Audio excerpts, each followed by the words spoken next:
Shalom everybody, my name is Kenania, welcome. Today I just wanted to share a word that the Most High has continually brought to my mind. And mostly I believe so it is for me, really.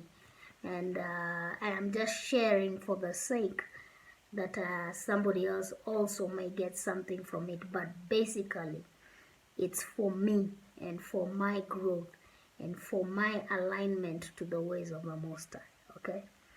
And so it is from Genesis chapter 4 and from verse 7. And it says this: if you do well, will you not be accepted? And if you do not do well, sin lies at the door, and its desire is for you, but you shall rule over it. Okay? And as I was reading that, I just put together with another verse from Psalms chapter 19 from verse 12, which says this: who can understand his errors? Okay, cleanse me from secret faults. Keep back your servant also from presumptuous sin. Let them not have dominion over me. Then I will be blameless, and I shall be innocent of great transgressions. So there are two words there first. When it says Genesis chapter 4 that sin lies at the door and its desire is for you, but you shall rule over it. The word rule there is marshal. Also in Psalms 19 where it says let them not have dominion over me, let them not rule over me. Do not let transgressions and presumptuous sin rule over me. And I was just, as I was studying this word, I was asking the Most High. I was like, okay, Father, I understand you are spirit, and here you love us. So you are warning Cain about a situation. You are telling him first he has to offer a gift that is worthy for a king to receive, right? And then also for him not to be angry about the situation, but do something about it to correct the situation. Then start to open his mind to dysfunctional thoughts.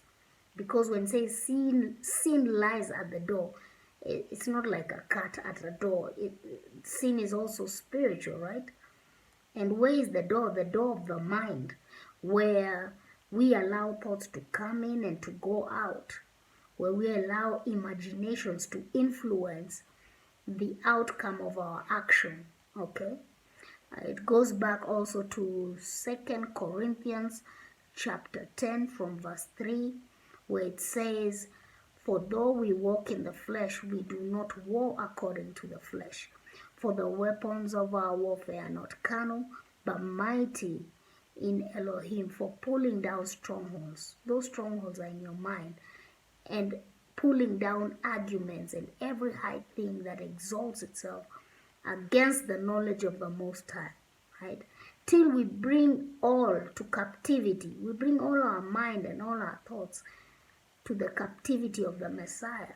So it shows that our mind is very influential in our decisions, in the outcome of a lot of things on the earth. If you look at again Genesis chapter 6, what upset the Most High so much in chapter 7 is that he caused the flood to happen because man's thoughts were continually dysfunctional. So Cain is being warned, is told, hey, at the door of your mind are thoughts that want to influence you, to cause you to fall into sin. But rule over them, meaning we have been given the authority and power to rule over dysfunctional thoughts. And thoughts are so subtle. You actually, if you don't pay attention, you actually wouldn't know from where, but our thoughts are always influenced. Read about Peter. In one place, the Messiah asks, who do they say I am? And he says, you are the Son of the Most High. And Yeshua says this to Peter. flesh and blood has not revealed this to you, meaning it did not come from a physical realm. This information came from heaven, from a spiritual realm. And the same Peter, the next passage, calls the Messiah to rebuke him and tell him, no, these stories of dying all the time, no, you need to stop. And the Messiah says, get behind me, Satan. He was not abusing Peter. He was just pointing out who is influencing Peter's thoughts. And so, just to tie together with a bow, Psalms chapter 4, it says, be angry but do not sin, meditate on your bed, and then it says, and be still. Let me read it out. It says this, Psalms chapter 4, verse 4, be angry and do not sin. Meditate within your heart on your bed and be still. What is this meditate? Ponder. Think continually about this matter on your bed and be still. It gives you advice. Be still.